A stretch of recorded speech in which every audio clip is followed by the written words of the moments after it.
यदा यदा हि धर्मस्य ग्लानिर्भवति भारत अभ्युत्थानम् अधर्मस्य तदात्मानं सृजाम्यहम् परित्राणाय साधूनां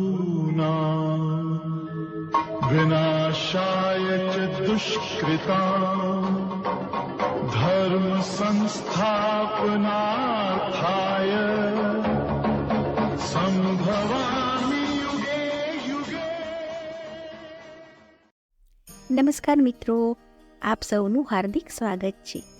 મિત્રો, દર વર્ષે માગસર સુદ 11ના દિવસે ગીતા જયંતિ ઉજવાય છે. કહેવાય છે કે જીવનમાં બધા જ દુઃખોમાંથી મુક્તિ મેળવવા માટેનો સરળ ઉપાય ગીતામાં છે. ધાર્મિક માન્યતા પ્રમાણે આ દિવસે ભગવાન શ્રી કૃષ્ણએ અર્જુનને ગીતાનો ઉપદેશ આપ્યો હતો. ત્યાર પછી ભગવદ્ ગીતા અસ્તિત્વમાં આવી. આ કારણે ગીતા જયંતિ લોકો મનાવે છે. ગીતા જયંતિની સાથે કાલે મોક્ષદા એકાદશી પણ છે.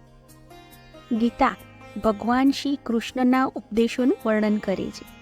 કુરુક્ષેત્રના યુદ્ધના મેદાનમાં જ્યારે અર્જુનના પગલાં ડગમગવા લાગ્યા ત્યારે ભગવાન શ્રી કૃષ્ણએ અર્જુન દ્વારા જગતને ગીતાનો પાઠ ભણાવ્યો. માગશર મહિનાના શુક્લ પક્ષની એકાદશીના દિવસે ગીતા જયંતિ ઉજવવામાં આવે છે. આ વર્ષે 22મી ડિસેમ્બરે ગીતા જયંતિ છે. ગીતા એ હિન્દુ ધર્મનો પવિત્ર ગ્રંથ છે. ગીતા ભગવાન શ્રી કૃષ્ણના ઉપદેશોનું વર્ણન કરે છે. કુરુક્ષેત્રના યુદ્ધના મેદાનમાં જ્યારે અર્જુનના પગલાં ડગમગવા લાગે છે ત્યારે ભગવાન શ્રી કૃષ્ણએ અર્જુન દ્વારા જગતને ગીતાનો પાઠ ભણાવ્યો. શ્રી કૃષ્ણનો ઉપદેશ સાંભળીને અર્જુન પોતાના લક્ષ્યને પ્રાપ્ત કરવા તરફ આગળ વધ્યો. કહેવાય છે કે જીવનની દરેક સમસ્યાનો ઉકેલ ગીતામાં મળે છે.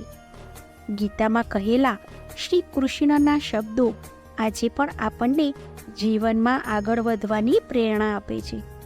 આવી સ્થિતિમાં જો તમે પણ સફળ થવું હોય તો ગીતા જયંતિના અવસર પર ગીતાના કેટલાક ઉપદેશો અવશ્ય સાંભળો. ગુસ્સા પર નિયંત્રણ રાખો. ભગવાન કૃષ્ણ ગીતાનો ઉપદેશ આપતા અર્જુનને કહે છે કે ક્રોધના કારણે દરેક પ્રકારના કામ બગડવા લાગે છે. ક્રોધથી માણસનું પતન શરૂ થાય છે. તેમજ વ્યક્તિ સારા અને ખરાબ પરિણામોનો ભેદ કરવાનું ભૂલી જાય છે અને તે પતનના માર્ગે આગળ વધે છે. તેથી ગુસ્સાથી બચવું જોઈએ. બિનજરૂરી ચિંતાઓ ટાળો. શ્રી કૃષ્ણ અર્જુનને કહે છે કે વ્યક્તિએ ક્યારેય બિનજરૂરી ચિંતા ન કરવી જોઈએ. દરેક વ્યક્તિએ એક દિવસ મરવાનું છે.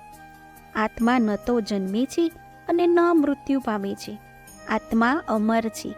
તેથી વ્યક્તિએ બિનજરૂરી ચિંતાઓ છોડીને ક્રિયાના માર્ગે આગળ વધવું જોઈએ. તમારા મન પર નિયંત્રણ રાખો. દરેક વ્યક્તિએ પોતાના મન પર નિયંત્રણ રાખવું જોઈએ. ગીતાના ઉપદેશમાં શ્રી કૃષ્ણએ કહ્યું છે કે જે વ્યક્તિ પોતાના મનને નિયંત્રણ કરવાનું શીખે છે તે દરેક પ્રકારના અવરોધોને સરળતાથી પાર કરી શકે છે.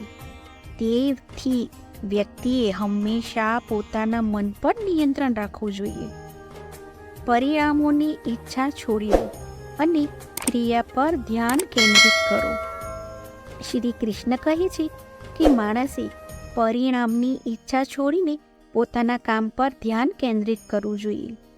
માણસ જે પણ કાર્ય કરે છે તે પ્રમાણે તેને ફળ મળે છે. તેથી હંમેશા સારા કર્મો કરતા રહો. ભગવાન શ્રી કૃષ્ણએ આજથી લગભગ 7000 વર્ષ પહેલાં કુરુક્ષેત્રના મેદાનમાં અર્જુનને ગીતાનું જ્ઞાન આપ્યું હતું. ગીતામાં કુલ 18 અધ્યાય છે અને 700 શ્લોક કહેવામાં આવ્યા છે. ગીતા એ આપણી સંસ્કૃતિ છે અને જીવન જીવવાની રીત શીખવવામાં આવી છે. હિન્દુ ધર્મમાં જે સ્થાન ઉપનિષદ, બ્રહ્મસૂત્ર અને ધર્મસૂત્રનું છે તે જ સ્થાન ગીતાનું છે. ચારેય વેદનો સાર શ્રીમદ ભગવદ્ ગીતામાં છે.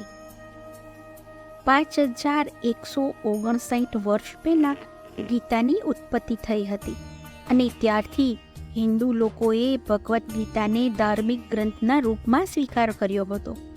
સૌ પ્રથમ ભગવાન શ્રી કૃષ્ણએ તેમના પરમ મિત્ર અર્જુનને ગીતાનો ઉપદેશ આપ્યો હતો.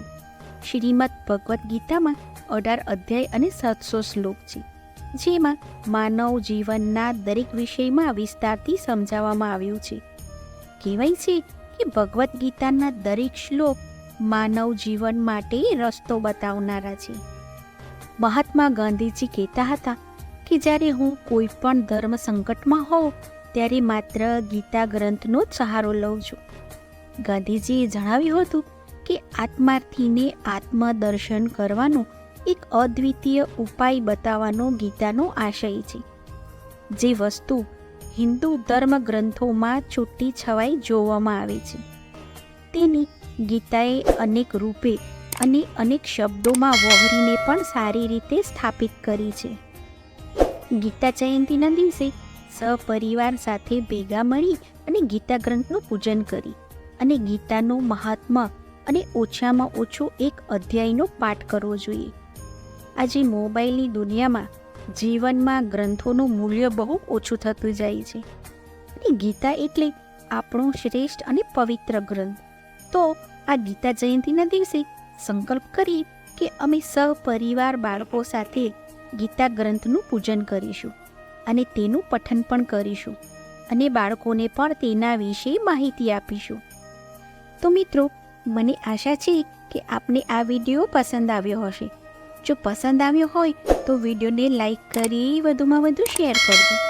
સબસ્ક્રાઈબ કરી બાજુમાં રહેલ બેલ આઇકોનને ચોક્કસથી પ્રેસ કરજો, જેથી મારા નવા વિડીયોની નોટિફિકેશન આપને તુરંત જ મળતી રહેશે.